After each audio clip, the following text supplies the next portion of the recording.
نحمده ونصلي ونسلم على رسوله الكريم أما بعد فأعوذ بالله من الشيطان الرجيم بسم الله الرحمن الرحيم ويا آدم اسكن أنت وزوجك الجنة فكلا من حيث شئتما ولا تقربا هذه الشجرة فتكونا من الظالمين فوسوس لهما الشيطان ليبدي لهما ما وري عنهما من سوآتهما وقال ما نهاكما ربكما عن هذه الشجرة إلا أن تكونا ملكين أو تكونا من الخالدين وقاسمهما إني لكما لمن الناصحين فدلاهما بغرور فلما ذاقا الشجرة بدت لهما سوآتهما وطفقا يخصفان عليهما من ورق الجنة وناداهما ربهما ألم أنهكما عن تلكما الشجرة وأقل لكما إن الشيطان لكما عدو مبين قالا ربنا ظلمنا أنفسنا وإن لم تغفر لنا وترحمنا لنكونن من الخاسرين قال اهبطوا بعضكم لبعض عدو ولكم في الأرض مستقر ومتاع إلى حين قال فيها تحيون وفيها تموتون ومنها تخرجون صدق اللہ العظیم۔ گزشتہ آیات مبارکہ میں انسان کی ابتدائی آفرینش سے متعلق واقعات کا تذکرہ ہوا کہ اللہ نے کس طرح حضرت آدم علیہ السلام اور ان کی رفیق حیات حضرت حوا علیہ السلام کو پیدا فرمایا، اور پھر آدم علیہ السلام کی عظمت جو اس کائنات میں اس زمین پر اللہ نے رکھی کہ اس کو اپنا نائب اور خلیفہ بنانا تھا، لہذا اس کی عظمت کا اعتراف کرانے کے لیے اللہ نے فرشتوں سے بشمول ابلیس اور جنوں کو حکم دیا کہ تم اس آدم کو سجدہ کرو۔ تمام فرشتوں نے اور اسی طرح دیگر مخلوقات نے آدم علیہ السلام کی عظمت کو سراہا اور ان کو سلام کیا، لیکن ابلیس نے آدم سے دشمنی کی ٹھانی، سجدہ کرنے سے، اس کی عظمت کو تسلیم کرنے سے انکار کیا، اور اللہ نے جب اس سے پوچھا کہ تو نے ایسا کیوں کیا،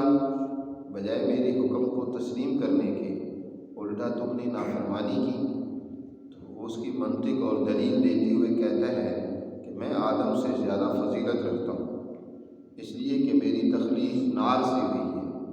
اور اس آدم کی تخلیق تین اور مٹی سے ہوئی ہے، تو یہ تو تیری حکمت کے خلاف فیصلہ تھا، میں کیسے قبول کر لیتا ہوں۔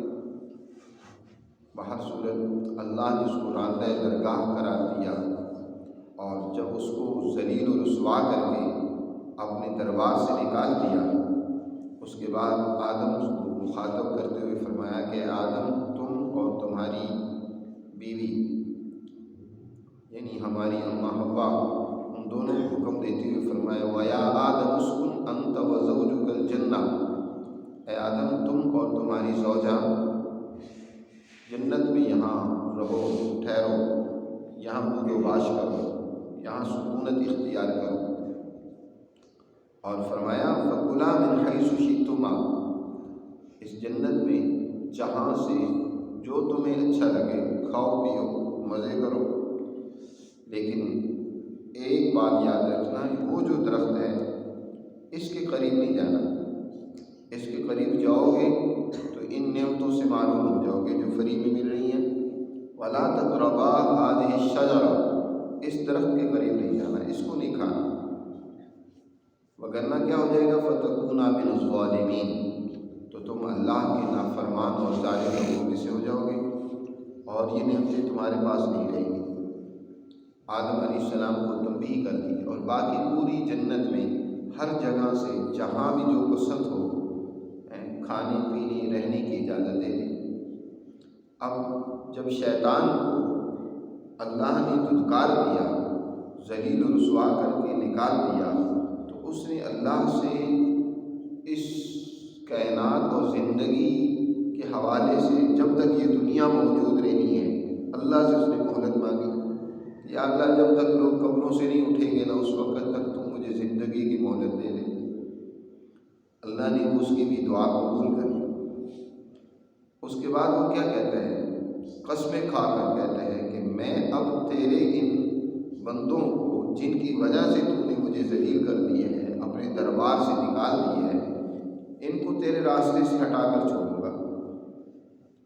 سیدھے اور درست راستے پر ایسے براجمان ہو جاؤں گا، بیٹھ جاؤں گا، دائیں سے بائیں سے آگے سے پیچھے سے ہر طرف سے آ کر میں ان کا راستہ روکوں گا، تیری طرف نہیں آنے گا۔ اب اس نے قسمیں کھائی ہیں اور وہ اپنی قسموں میں بڑا پکا بھی ہے۔ اب اس نے آدم علیہ السلام کو برگلانے کی ترکیبیں سوچنی شروع کر دی کہ کس طریقے سے ان نعمتوں سے اس کو محروم کیا جائے، اللہ کی نافرمانی اس سے کرائی جائے اور اس کو جنت سے نکالا جائے۔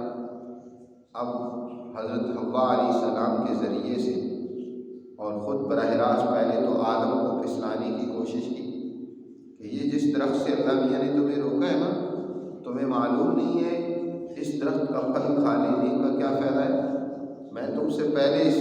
کائنات میں رہتا ہوں، تم سے پہلے آیا ہوں، میں فرشتوں میں رہتا رہا ہوں، فرشتوں کے ساتھ میرے بڑے گہرے تعلقات ہیں، اور تمہیں معلوم ہونا چاہیے کہ اس درخت کو جو انسان کھا لیتا ہے یا تو وہ فرشتہ بن جاتا ہے، اونچے درجے کے فرشتوں میں اس کا شمار ہونے لگ پڑتا ہے، یا یہ ہے کہ وہ ہمیشہ ہمیشہ کے لیے پھر یہیں رہے گا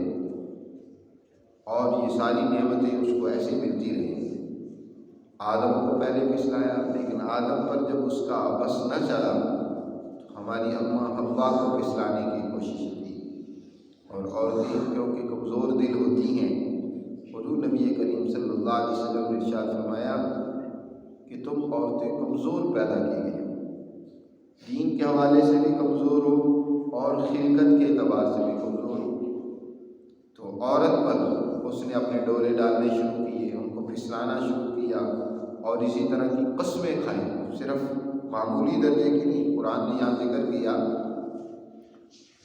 فوسوس لہما الشیطان، شیطان نے ان دونوں کے سامنے وسوسے ڈالے، پہلے آدم پھر حوا، اور اس کا مقصد کیا تھا؟ وسوسے ڈالنے، ان کے ذہن میں خیالات ڈالنے، اس درخت کا پھل کھانے کے حوالے سے بار بار ان کے سامنے بات کرتا ہے، لیبدی لہما ما بوری عنہما من سوآتہما، تاکہ ان کے وہ ستر جو ان سے چھپے ہوئے تھے ان پر ان کو ظاہر کر دے۔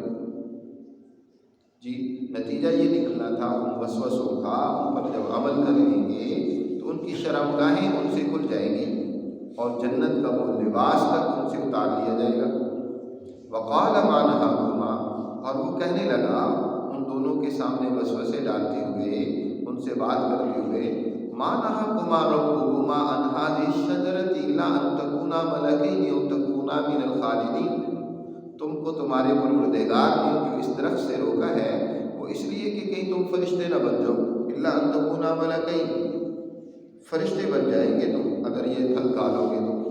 اور فرشتے وہ ہیں جو اللہ کی نوری مخلوق ہیں، اور پھر فرشتوں میں بھی خاص طور پر جو اونچے درجے کے فرشتے ہیں، ملائے اعلیٰ، ملائے سافل نے تو آدم کو سجدہ کیا تھا، ایک تحقیق کے مطابق یہ کہ آدم کو سجدہ کرنے والے زمینی فرشتے تھے، جو آسمانی اور اونچے درجے کے فرشتے ہیں جو اس کائنات کا نظام چلانے کے حوالے سے ہر وقت اللہ کی تدبیر کے بارے میں سوچتے رہتے ہیں اور اس کے حوالے سے فکر اور ترتیب بناتے رہتے ہیں، جیسے جبرائیل، میکائیل اور اونچے درجے کے فرشتے ہیں، انہوں نے سجدہ نہیں کیا تھا، یہ تو اونچے درجے کے فرشتے ہیں، ملائے اعلیٰ کے فرشتے ہیں۔ تو وہ شیطان کہنے لگا کہ تم ان جیسے ہو جاؤ گے، یا کہ ساتھ دوسری بات یہ بھی کہ او تکونا من الخالدین، یا تم ہمیشہ رہنے والوں میں سے ہو جاؤ گے، تمہاری نسل ہمیشہ رہے گی، اور ساتھ قسمیں بھی کھائیں، وقاسمہما انی لکما لمن الناصحین، بڑی تاکید کی، قسمیں کھاتے ہوئے کہتا ہے ان کے سامنے، اللہ کی قسمیں کھاتا ہے کہ بے شک میں یقیناً تمہارا خیر خواہ ہوں، تمہارا ہمدرد ہوں، مجھے کوئی تم سے دشمنی نہیں ہے، میں یہ بات تمہارے سامنے تمہاری ہمدردی میں کہہ رہا ہوں۔ بڑی تاکیدات قرآن نے یہاں ذکر کی، پہلے تو قسمیں کھائیں، پھر اس کے بعد انی بے شک میں لکما یقیناً تمہارا لمن الناصحین، پکی بات ہے خیر خواہ ہوں۔ اب جب کوئی انسان اللہ کی قسمیں کھاتا ہے کوئی بھی، تو اللہ کی قسم کھا کر آدم اور حوا نے سمجھا کہ اللہ کا نام لے کر اس کی قسمیں کھا کر جھوٹ کون بول سکتا ہے؟ اولیاء کرام اور اس سے بڑھ کر صحابہ کرام کہتے تھے کہ اللہ کا نام لے کر جو ہمیں دھوکہ دے گا نا تو ہم اس کے دھوکے میں آ جائیں گے۔ حضرت ابو ہریرہ رضی اللہ تعالیٰ عنہ کے ملازم، وہ ان کو دو گوشت لا کر دیتے تھے، کسی نے شکایت کی کہ یہ گوشت میں گڑبڑ کرتا ہے، پیسے آپ سے زیادہ لے جاتا ہے اور گوشت تھوڑا آپ کو لا کر دیتا ہے۔ کہا میں اس سے تحقیق کروں گا۔ جب اس سے پوچھا تو اس نے قسم کھا لی کہ میں ایسا نہیں کرتا۔ حضرت ابو ہریرہ کو یقین آ گیا۔ بعد میں پھر دوبارہ اس صاحب سے جو شکایت کرنے والا تھا ملاقات ہوئی تو اس نے کہا کہ ہاں اپنے ملازم کو تنبیہ نہیں کی، ابھی بھی وہ ایسے ہی کر رہا ہے۔ کہا وہ تو اللہ کا نام لے رہا ہے، قسم کھا رہا ہے۔ کہا وہ جھوٹی قسم کھا رہا ہے۔ فرمایا پھر جو اللہ کا نام لے کر ہمیں تسلی دے گا، اطمینان دلائے گا، تو ہم تو اس کے دھوکے میں آ جائیں گے۔ اللہ کا نام لے کر وہ سمجھتے ہیں کہ یہ کوئی جھوٹ نہیں بولتا۔ حضرت عیسیٰ علیہ السلام نے ایک چور کو دیکھا چوری کر رہا ہے دن دہاڑے، کہا کہ یہ کیا کر رہا ہے تو چوری کر رہا ہے؟ انہوں نے کہا واللہ ما سرقت، اللہ کی قسم میں نے چوری نہیں کی۔ حضرت عیسیٰ علیہ السلام کہہ رہے میری آنکھوں نے غلط دیکھا، تو صحیح کہہ رہا ہے۔ صرف اللہ کے نام پر اعتماد ہے۔ آج افسوس یہ ہے کہ دین شیطان کی طرح کتنے لوگ ہیں کہ دین کو استعمال کرتے ہیں اپنے مفادات کے لیے، دھوکہ دینے کے لیے۔ آج کاروباری طبقہ ہو، حکمران طبقہ ہو، منافقت ہے، دین کی جب کوئی ضرورت ہوتی ہے اس کو استعمال کرنے کی تو دین کا نام لیں گے۔ اب آج کل سرمایہ دار نے بینک کے حوالے سے اسلامی بینکاری الگ شروع کر دی، مفادات اپنی ہیں لیکن ساتھ اسلام کا ٹچ دے دیا اپنے مفادات حاصل کرنے کے لیے۔ وہی جو کنونشنل بینک ہے، وہی جو گڑبڑ کر رہا ہے، وہی غلط طریقے سے دولت کما رہا ہے، جمع کر رہا ہے، وہی اسلامی بینکاری بلکہ اس سے بڑھ کر کر رہی ہے۔ لیکن کیا اسلام کا ٹائٹل دے کر لوگوں کے پیسے کو اکٹھا کر رہا ہے۔ تو اسلام کا نام لے کر لوگوں کو دھوکہ دینا یہ آج کی بات نہیں ہے، پہلے دن سے ہوا ہے۔ شیطان ابلیس نے بھی اللہ کا نام لے کر کیا کیا؟ لوگوں کو دھوکہ دیا۔ تو حضرت آدم کو دھوکہ دیا، ہمارے باپ کو اور ہماری اماں کو دھوکہ دیا۔ کہتا ہے قسمیں کھا کر کہتے ہیں اللہ کی کہ میں بڑا تمہارا خیر خواہ ہوں، جو کہہ رہا ہوں نا یہ حقیقت پر مبنی بات ہے، ہمیشہ ہمیشہ رہو۔ ویسے بات اس نے ٹھیک بھی کہی تھی کسی درجے میں، اگرچہ اس کے پیچھے شیطنت تھی، لیکن اس درخت کا نتیجہ یہی نکلنا تھا کہ قیامت تک کے لیے یعنی اس دنیا جب تک رہے گی آدم تو رہے گا۔ اب آدم اس کی ذریت اور نسل ہمیشہ رہنی ہے، بلکہ اب آدم دنیا سے چلا جائے گا تو تب بھی بالکل فنا اور ختم نہیں ہوگا، پھر بھی ایک نئی زندگی اس کو ملے گی۔ تو اب اس نے رہنا تو ہمیشہ ہے، اس درخت کو کھانے کا نتیجہ یہ ہے کہ وہ ہمیشہ رہے گی، ہمیشہ ہی اس کی نسل دنیا میں ہمیشہ ہی رہے گی۔ لیکن اس کے پیچھے مقاصد تو در حقیقت اپنی دشمنی کے تھے۔ تو قسمیں کھا کر کہتا ہے کہ یہ درخت جس سے تمہیں روکا گیا ہے نا، اس کو کھا لو، اس کے کھانے کے بڑے اچھے اثرات مرتب ہوں گے کہ تم فرشتے بن جاؤ گے یا ہمیشہ رہو گے۔ حضور نبی کریم صلی اللہ علیہ وسلم نے ایک دفعہ ابو ہریرہ کی ڈیوٹی لگائی کچھ مال غنیمت کی حفاظت کے لیے، رات بھر ڈیوٹی دیتے رہے۔ تو رات کو ایک آدمی آیا بوڑھا سا، وہ اس اناج سے چرانے لگا۔ حضرت ابو ہریرہ نے پکڑ لیا، اس نے بڑی قسمیں کھائیں، منتیں کی کہ میرے بچے بھوک سے مر رہے ہیں، میں بہت ہی کمزور ہوں، اس کے بغیر میرا گزارا نہیں تھا، میں نے اس لیے چوری کر رہا ہوں۔ باہر کا منت سماجت کی، قسمیں کھائیں۔ حضرت ابو ہریرہ رحم کھا کر اس کو چھوڑ دیا۔ حضور صلی اللہ علیہ وسلم نے اس کو کہا کہ ابو ہریرہ تمہارے اس رات کے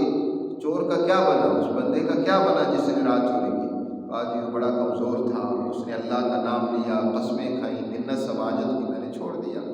فرمایا وہ جھوٹا ہے، وہ پھر آئے گا تمہارے پاس۔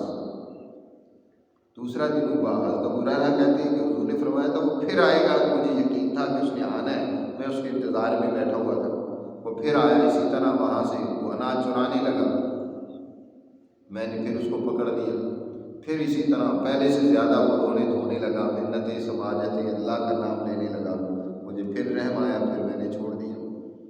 حضور نے پھر پوچھا بھائی تیرے کل کے قیدی کا کیا بنا، رات کے قیدی کا کیا بنا؟ کہا جی میں نے پکڑ لیا تھا، لیکن اس نے پھر اللہ کا نام استعمال کیا، منت سماجت کی، آوزاری کی، تو میں نے رحم کھا کے چھوڑ دیا۔ فرمایا وہ جھوٹا ہے، وہ آج پھر آئے گا۔ حضرت ابو ہریرہ فرماتے ہیں اب تو میں نے دل کو مضبوط کر کے کہا کہ آج تو میں نہیں چھوڑوں گا۔ رات کو پھر وہ آ گیا، پکڑ لیا میں نے، پھر اسی طرح اس نے منت سماجت کی، کہا کہ نہیں آج تو میں نہیں تجھے چھوڑوں گا، آج تو میں صبح حضور کی خدمت میں تجھے لازمی پیش کروں گا۔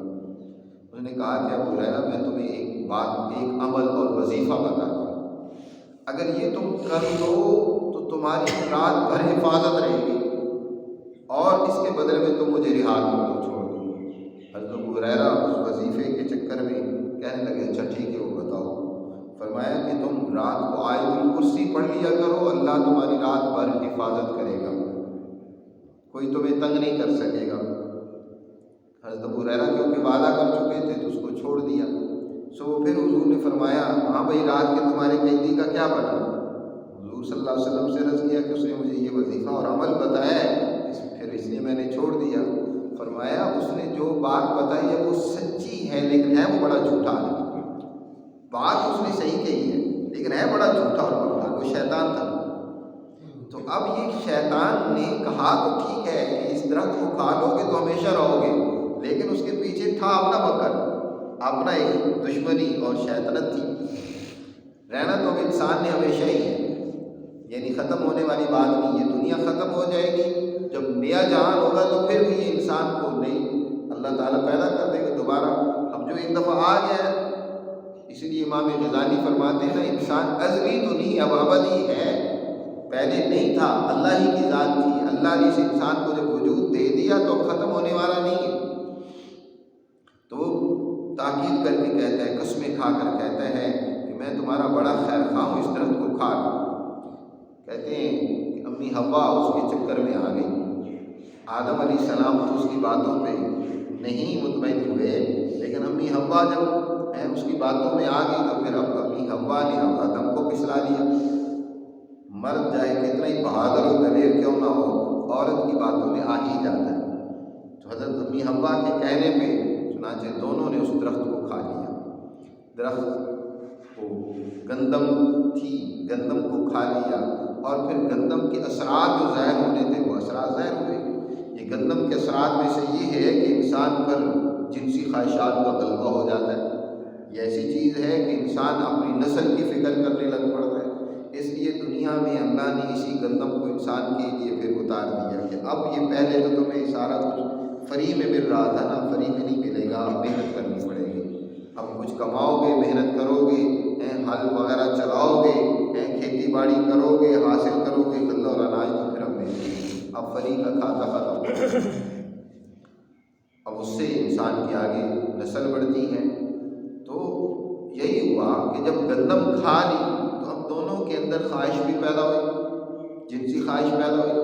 اب جب وہ خواہش پیدا ہوتی ہے نا تو اس وقت انسان کو نہیں سمجھ آتی، وہ اپنی اس خواہش کی تکمیل کے لیے کیا ہوتا ہے، ننگا ہوتا ہے، ظاہر ہے اپنے جسم کے کپڑے وغیرہ اتارتا ہے خواہش کو پورا کرنے کے لیے۔ اور جب خواہش ٹھنڈی ہوتی ہے نا تو پھر فوراً انسان کو کیا ہے، فکر لائق ہوتی ہے کہ میں اپنے جسم کو چھپاؤں۔ پھر اس کو اپنا جسم ہی بہت برا لگ رہا ہوتا ہے، ننگا خاص طور پر اس کا ضمیر ملامت کر رہا ہوتا ہے کہ میرا جسم ننگا ہے، وہ فوراً ڈھانپنے کی کوشش کرتا ہے، پہلے اس کو پتہ نہیں چل رہا ہوتا۔ تو اسی طرح قرآن کہتا ہے فَوَسْوَسَ لَهُمُ الشَّيْطَانُ لِيُبْدِيَ لَهُمَا مَا بُورِيَ عَنْهُمَا، بس شیطان نے ان کے سامنے وسوسہ ڈالا تاکہ ان کی شرمگاہیں ان سے کھول دے، جو چھپی ہوئی تھی شرمگاہیں وہ ان کے سامنے ان کی کھل جائیں۔ اس سے پہلے آدم و حوا ان کے جسم ڈھبے ہوئے تھے، اب جب وہ ننگے ہوئے تو جسم ظاہر الگ ہو گیا، کھل گیا، اور لباس جو تھا جنت کا وہ بھی غائب ہو گیا۔ اب پریشان ہوئے کہ یہ کیا ہو گیا۔ اب جب جسم کھلا تو بہت پریشان ہوئے، شرمندہ ہوئے، اور ادھر ادھر سے قرآن کہہ رہا ہے کہ جب وہ ان کی شرمگاہیں کھلیں تو اس کے بعد جنت کے اس باغ کے پتے لے کر، زیتون کے تین کے پتے لے کر وہ اپنے جسم کو چھپانے لگے۔ اللہ تعالیٰ نے پوچھا، اے آدم یہ تم نے کیا کیا؟ ما نہاکما ربکما عن ھذہ الشجرہ، کیا میں نے تم دونوں کو اس درخت سے منع نہیں کیا تھا کہ یہ درخت تم نے نہیں کھانا؟ فدلاہما بغرور، قرآن کہہ رہا ہے کہ شیطان نے ان کو دھوکے سے اپنی طرف مائل کر دیا۔ پھر جب انہوں نے درخت کو کھا لیا، فلما ذاقا الشجرۃ، دونوں نے درخت کو کھا لیا، بدت لہما سوآتہما، ان کی شرمگاہیں کھل گئیں، وطفقا یخصفان علیہما من ورق الجنہ، اور وہ اپنے اوپر جنت کے پتے لے کر ان کو ایک دوسرے کے ساتھ ملا کے چپٹانے لگے۔ تو اللہ نے فرمایا وناداہما ربہما، ان کے پروردگار نے ان کو پکار کر کہا، الم انہکما ان تلکما الشجرہ، کیا میں نے تم کو اس درخت کے کھانے سے منع نہیں کیا تھا؟ وَأَقُلْ لَكُمَا، میں نے تم دونوں سے یقیناً بڑی تاکید کے ساتھ یہ بات نہیں کی تھی، ان الشیطان لکما عدو مبین، بے شک شیطان تمہارا کھلا دشمن ہے، اس کو دشمن بنا کے رکھنا، اس کی باتوں میں نہ آنا، تمہیں یہ بات نہیں کہی تھی۔ آدم علیہ السلام جب اللہ نے اس طرح ڈانٹ پلائی، تنبیہ کی، تو آدم علیہ السلام بہت پریشان ہوئے کہ یہ میں نے کیا کر لیا، اپنے رب کی نافرمانی کر لی، غمگین ہوئے، روئے اللہ کے سامنے، معافیاں مانگی۔ اب اللہ نے خود ہی تعلیم و تلقین کی، کچھ الفاظ کی کہ اپنے اس قصور کا اللہ کے سامنے اس طرح اظہار کرو۔ اب شیطان نے بھی غلطی کی، اللہ نے اسے تنبیہ کی، لیکن شیطان نے بجائے اپنی غلطی کی معافی مانگنے کی کہ اس غلطی سے معافی مانگتا، الٹا اکڑ گیا کہ میں نے اچھا کیا۔ اللہ نے کہا کہ آدم کو کیوں نہیں سجدہ کیا؟ تو اس نے کہا کہ میں نے اچھا کیا، آگے سے دلیلیں دینے لگ پڑا، میں نے اس لیے نہیں کیا کہ میں اس سے افضل ہوں۔ لیکن آدم سے غلطی ہوئی تو آدم آگے سے اکڑے نہیں، بلکہ اللہ کے سامنے روئے دھوئے۔ یہی آدمیت ہے، یہی انسانیت ہے۔ ایک ہے شیطنت، شیطنت یہ ہے کہ انسان غلطی کرے اس پر اکڑے، ایک غلطی کرتا ہے چوری، دوسرا سینہ زوری بھی دکھلائے۔ تو انسانیت یہ ہے کہ انسان سے غلطی ہو جائے تو اللہ سے معافی مانگے، اپنے قصور کا، غلطیوں کا اعتراف کرے کہ یہ میں غلطی کر بیٹھا ہوں۔ اور دوسری بات یہ کہ آدم نے یہ غلطی کوئی عزم اور ارادے سے نہیں کی۔ قرآن میں دوسری جگہ پر ہے فنسی آدم ولم نجد له عزما، ان کے اندر اس غلطی کا عزم نہیں تھا، جان بوجھ کر نہیں، بس ایسے ہی وقتی اس کی باتوں میں آ کر اس نے فضلہما بغرور، دھوکہ دے کر، قسمیں کھا کر آدم کو اپنی طرف مائل کر دیا اور اس کی باتوں میں آ کر غلطی کر بیٹھے۔ کوئی اس غلطی کا عزم اور ارادہ نہیں تھا، لیکن پھر اب غلطی تو غلطی ہی ہوتی ہے، انسان کوئی کام کر لے اس کے اثرات تو لازمی طور پر مرتب ہوتے ہیں نا۔ انسان غلطی سے بھی اپنا ہاتھ آگ میں ڈال دے گا تو آگ نے تو جلانا ہے، تو اب غلطی تو آدم کر بیٹھے تھے، اس کے اثرات پھر ظاہر ہونے تھے، وہ اثرات ظاہر ہوئے۔ اللہ نے فرمایا کہ چلو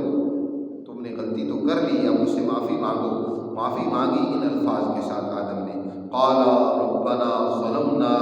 انفسنا، دونوں اللہ کے حضور گر گڑا کر التجا کرتے ہوئے کہنے لگے، اے ہمارے پروردگار، ہم نے اپنی جان پر بڑا ظلم کیا، ظلمنا انفسنا وَإِن لَّمْ تَغْفِرْ لَنَا وَتَرْحَمْنَا، اگر تو نے ہم پر رحم نہ کیا اور ہمیں معاف نہ کیا تو لَنَكُونَنَّ مِنَ الْخَاسِرِينَ، ہم تو تباہ ہو جائیں گے، ہم تو برباد ہو جائیں گے۔ اے اللہ ہمیں معاف کر دے، ہم سے غلطی ہو گئی، اعتراف کیا دونوں نے۔ اللہ نے فرمایا ٹھیک ہے، معاف تو کر دیا، لیکن اب سزا تو ملے گی، جو کھائی ہے گندم، یہ اب گندم مفت میں نہیں ملے گی، اب آئندہ محنت کرنی پڑے گی۔ قال اهبطوا بعضكم لبعض عدو، فرمایا اب یہاں سے تم چلے جاؤ، اس جنت سے نکل جاؤ، اب زمین میں جا کر رہو۔ اهبطوا بعضكم لبعض عدو، تمہارے بعض کے دشمن ہیں۔ یہ اهبطوا جمع کا لفظ ہے، اس میں اللہ نے تینوں کو حکم دیا، یعنی آدم، حوا، شیطان کو، یا یہ اهبطوا کا حکم انسان، تمام انسانوں کو تھا۔ آدم و حوا، ان کے اندر ان کی اولاد بھی موجود تھی، کے صلب میں، ان کے رحم میں جو ان کی اولاد تھی، تو ان کی اولاد کو بھی حکم دیتے ہوئے، ساری انسانیت کو حکم دیتے ہوئے فرمایا تم زمین میں جاؤ، یہ زمین تمہارے لیے ہے، اس میں تمہیں سب کچھ اب ملے گا جو تم چاہو گے، لیکن محنت سے ملے گا۔ فرمایا اے بھی تو بعضکم لبعض عدو، تم ایک دوسرے کی اب دشمنی بھی تمہارے اندر پیدا کر دی گئی، شیطان تمہارا دشمن، تم اس کے دشمن، اب اپنی حفاظت کرنی ہے اس سے، تم نے اس کی باتوں میں نہیں آنا۔ یا اسی طرح انسان ایک دوسرے انسانوں کے خلاف ہے، وہ ان کے اندر اللہ نے طاقت و قوت اور صلاحیت پیدا کر دی ہے کہ وہ ایک دوسرے کے نقصان سے اپنے آپ کو بچائیں، ایک دوسرے شیطان کے افواہ میں کوئی آ کر دوسرے کو نقصان پہنچانا چاہے تو اپنی حفاظت کرے۔ وَلَكُمْ فِي الْأَرْضِ مُسْتَقَرٌّ، اور زمین میں تمہارے لیے ایک وقت تک کے لیے ٹھہرنا ہے، وَمَتَاعٌ إِلَىٰ حِینٍ، اور ایک وقت تک کے لیے سامان ہے، اب اس زمین میں ایک مدت تک کے لیے تم رہو۔ قَالَ فِيهَا تَحْيَوْنَ وَفِيهَا تَمُوتُونَ، اور فرمایا اسی زمین کے اندر تم زندگی گزارو گے، اسی میں تمہیں موت آئے گی، وَمِنْهَا تُخْرَجُونَ، اور اسی سے پھر تم نکالے جاؤ گے۔ تو اس طریقے سے آدم اور حوا جنت میں پہلے رہے، پھر جنت سے اس دنیا میں نکال دیے گئے، لیکن یہ اللہ کی تدبیر میں پہلے ہی سے طے تھا، کیونکہ اللہ نے جب آدم کو بنایا تو اس وقت ارادہ کیا تھا کہ انی جاعل فی الارض خلیفہ، میں نے زمین میں اپنا نائب اور خلیفہ بنانا ہے، لیکن ابھی جب پیدا کیا تو پیدا کرتے ہی زمین میں تو بھیجنا ممکن نہیں تھا، ابھی تو آدم کی صلاحیتیں وہ اچھی طرح مضبوط نہیں ہوئی تھی۔ آدم کی اس وقت مثال ایسی ہی تھی جیسے بچے کی ہوتی ہے، بچہ جب پیدا ہوتا ہے تو پیدا ہوتی ہی اس کی اندر اللہ نے صلاحیت تو ساری رکھی ہوتی ہیں، اعضاء سارے ہوتے ہیں، لیکن کمزور ہوتی ہیں، وہ خود محنت کر کے کما کے وہ کچھ نہیں کر سکتا، تو لہٰذا اس کو فری میں اللہ نے ساری غذا اس کی مامتا کی سینے میں رکھ دی ہے، مامتا کے دل میں محبت پیدا کر دی ہے کہ تم نے اب اس کی حفاظت کرنی ہے، اس کو کھلانا پلانا ہے، اس کی ضروریات پوری کرنی ہے۔ جب اس کی صلاحیتیں جوان ہو جاتی ہیں، اس کے اندر طاقت و قوت پیدا ہو جاتی ہے، پھر اب ماں باپ بھی کہتے جاؤ بھائی کماؤ، خود ہی نہ کھاؤ ہمیں بھی کھلاؤ۔ اسی طرح آدم و حوا کو ایک عرصہ جنت میں رکھا، ان کی فری پرورش کی، ان کو کھلایا پلایا، جب ان میں وہ صلاحیتیں پیدا ہو گئی تو اب دنیا میں اتارنا تو تھا ہی، بھیجنا تو تھا ہی دنیا میں،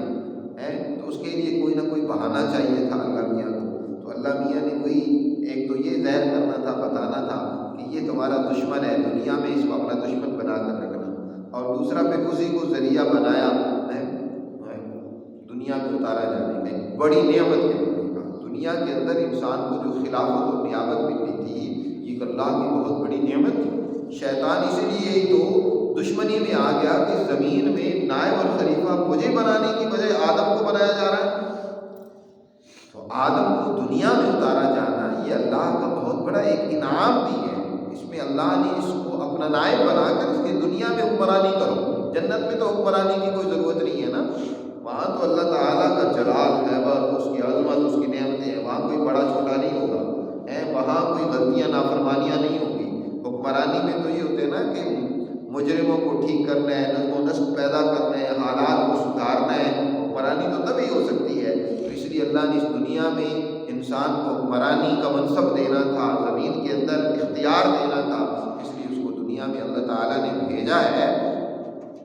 لیکن اس دنیا میں انسان کو یہ بھی تنبیہ کر دی، سمجھا دیا کہ تم نے دنیا کے اندر شیطان اور شیطانی طاقت اور قوتوں کو اپنا دشمن سمجھ کے رہنا ہے، وہ یہاں دنیا میں بھی تمہیں گمراہ کرنے پھسلانے کی کوشش کرتے رہیں گے، اپنے آپ کو ان سے بچانا ہے، اور اگر غلطی قصور ہو جائے تو فوراً اپنے مالک کی طرف رجوع کرنا ہے۔ اس طریقے سے قرآن مجید نے ان آیات مبارکہ میں